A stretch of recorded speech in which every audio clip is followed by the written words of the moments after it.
था क्या तुम्हारे पास? क्या तुम गर्लफ्रेंड बॉयफ्रेंड हो? क्या? मेरा मतलब एक साथ हो? नहीं तो एक साथ नहीं, नहीं बिल्कुल नहीं। आमिर बस मेरा वर्किंग पार्टनर है, हम सिर्फ वर्किंग पार्टनर्स हैं, बिजनेस पार्टनर्स हैं। ओह, बस बस बस बस, क्या कर रहे हो तुम ये? मैं नहीं चाहता कि तुम कस्टमर्स के सामने अपनी नाक पे धनिया पुदीना लगाकर जाओ और मजाक उड़वाओ। इस तरह तो काम नहीं हो सकता। क्या कोई काम का डॉक्टर है यहाँ? ठीक है, समझ गई मैं कि तुम्हारा मसला है क्या। महानूर, नाज साहिबा को डॉक्टर आमिर के पास लेकर जा सकती हो? हाँ जरूर, आ जाए, मैं आपको उनके पास लेकर चलती हूँ। आ जाए।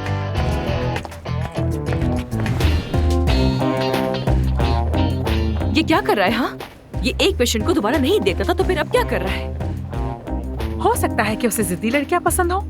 फालतू बातें मत करो यार महानूर। आमिर को जिद्दी लड़के बिल्कुल नहीं पसंद। तो फिर क्या पसंद है?